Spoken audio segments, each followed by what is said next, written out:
Hey everybody, I want to show you something real quick that's kind of interesting, and this is kind of my own design based on what I've seen off of these the architecture, like the Great Pyramids, what we've seen from the crop circles. And I kind of started this when I was messing with the pyramid. As I've seen Stonehenge and some of this other architecture, I'm starting to see that this geometry is extremely powerful, because with visuals alone you can really get accurate with this stuff. So let me show you what I've done here. One of the things that I've noticed is that we have this situation, and if you remember I showed you this where you have circles that are 1/3 the size of the next one. So that, for example, this is a size 6, size 4 right here, and then a size 2 right here. So obviously this is a third. 2 is a third of 6, this is 2/3, and this is, okay. And that's the way these rings are that you see right here, okay? What we're going to do today is we're going to do this whole square and the circle thing, but I'm going to show you a different way that you've probably never seen it done before. You kind of saw it in the crop circle, but you're going to see it with extreme accuracy. And what I'm going to show you is I'm going to show you the actual calculations of the way that it should be, and then I'm going to show you what I did visually based on what I see in the diagram, and then we're going to take a look at the difference between the actual calculation and what I did.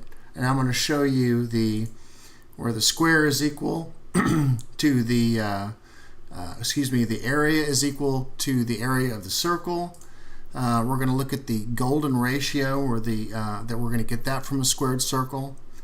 And then the last one, which is going to be really amazing, and it's going to show you different ways to look at this thing. It kind of confirms what I was showing you with the Great Pyramid, and the way that the slopes of the pyramid and the way these circles were tangent to the slope of the pyramid. I think it all pretty much will speak for itself right here in just a second. So this is kind of what I'm doing right here. So these concentric circles that you see right here, these are just scaled half the size of the next size larger, because that's one of the things that we see. We always see that scaled by 50%. So I did it 4 times. 1, 2, 3, 4. We have 4 circles here, concentric.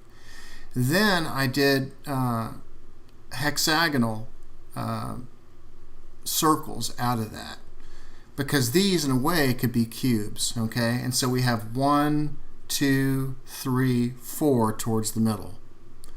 Okay, so I'm kind of consistent with this 4, because we're kind of almost thinking of the 4 worlds here as well. And that 1, 2, 3, 4, you see that all over the place in these alchemical diagrams. So this is kind of where it's going. So this is what I'm doing. And this is the circle we're going to be looking at right here, this large circle. It has a diameter of 6,000 pixels. And that's what we're going to be working with to show everything. So let's take a look at the first one.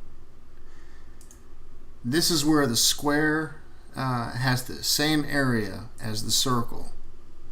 And this is the way it looks right here, taken from Wikipedia. And here's the data.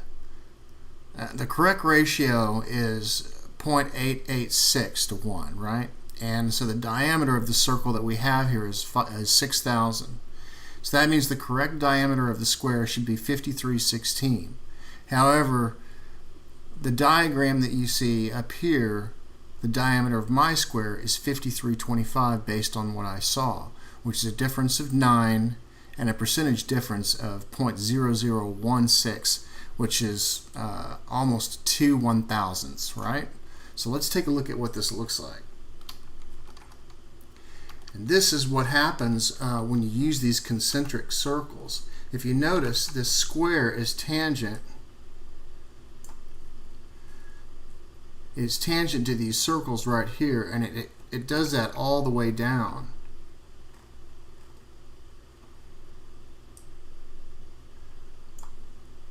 And that kind of lets us know that we're right on the money. Now that is within a margin of 2 1,000ths by getting that right there.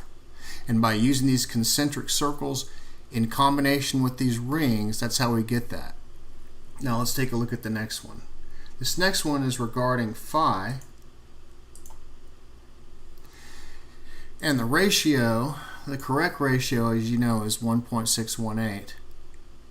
The way that they get this, if we take a look at, for example, this site, the radius of the circle, okay, so is considered 1, and the diameter of the square is considered the 1.618. Okay, so just keep that in mind when you take a look at what we're doing in the diagram here. So the radius of the circle here, since the diameter is 6,000, the radius is 3,000. If we multiply that times 1.618, we get 4,854. Mine was 4,870 based on what I saw, which is a difference of 16 and a percentage difference of 3 1,000ths, which is hardly anything. And here's what it looks like. So if we zoom in, you can see these two red circles are bounding it. It's also resting on top of these two circles, and these two circles are bounding it. Okay. Now if we take a look at the square has been done at the 1.618. So if we move this down to the way they had it in the diagram,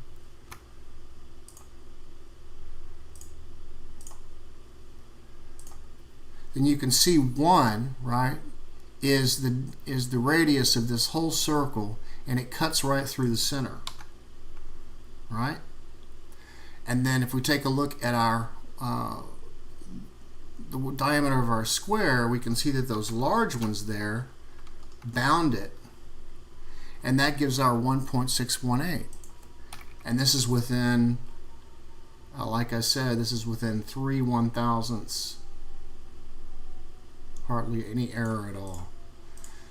And you can see 4,870 and 6,000.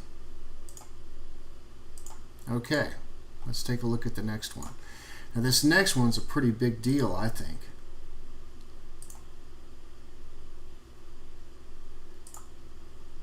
Okay, this was the one you always see with the pyramid, and the reason I've got this diagonal line going down this square like this, you'll see this in a second, but this is also used in the Kepler triangle.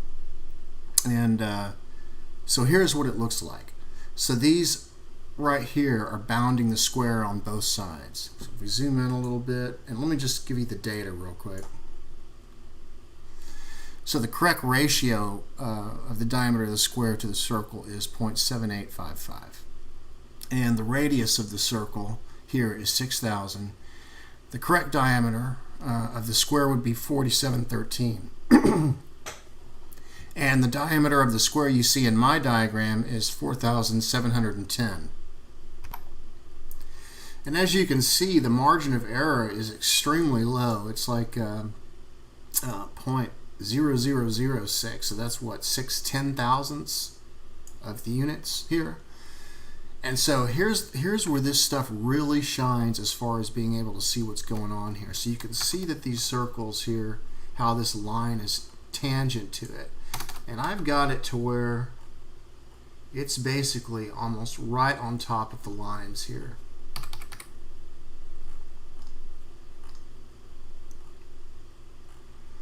Okay, so now what we're going to do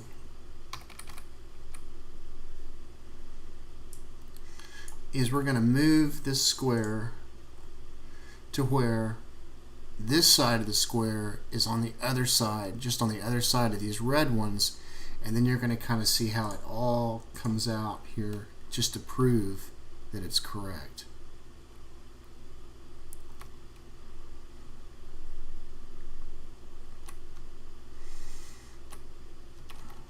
Let's zoom in real quick, make sure it's on those circles right.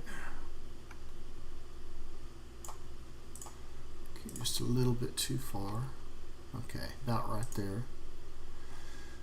So the square is on the other side of the circle. Now here's where the magic is. So that diagonal line I was showing you, and let me just show you that Kepler squared circle real quick. So here's the one when you see the Kepler. This is phi, this is 1, and this is square root of phi. And if you notice the way that it looks here, they've drawn a diagonal line from the circle up here down to here. And if you notice there's a small gap right there, well, this line that you see right here is at 51.85 degrees that you see on the Great Pyramid. Okay, now let's take a look at mine.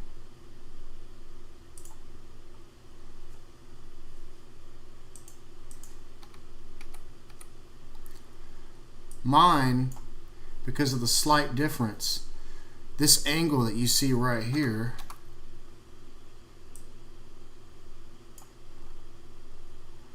if you can see, the angle intersects right, see, this is the circle right here, so it's still right there, right? Now I want you to notice these tangents. Okay, you see the tangent that's happening here, and this tangent right here. Okay, this line that you see right here of mine is at 51.75 degrees. I'm hardly anything off compared to the Great Pyramid at all. And here's where the corner meets the circle on this side, and you can see how it's tangent to all of these guys right here. And then if we go up to the very top, this particular one right here, it's tangent to both sides of this thing.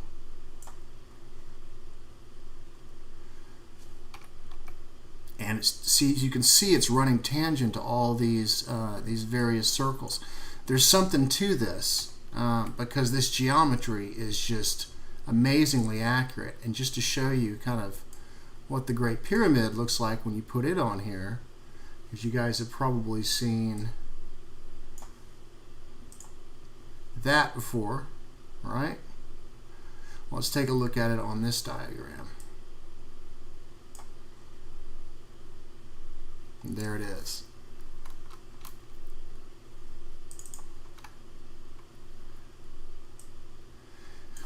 I'm showing the blue here in order to show you the tangents of the slope, and you can see that this right here is tangent to the slope of the pyramid also, and that the pyramid is right in the very center here.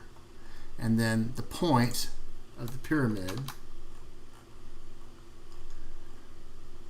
reaches that close, which could possibly be the difference of the 3 that I had. What is it? 6 10,000ths. But you can see it's the same thing, and you can see how all of these circles are being used in order to gain, in order to square the circle to get these various slopes and so forth. So anyways, I think there's a lot to this, and I don't know if anybody, I've never seen anybody do this before, but I think this is a pretty big deal. So anyways, I just wanted to show you guys. Y'all take care, and I'll talk to you soon.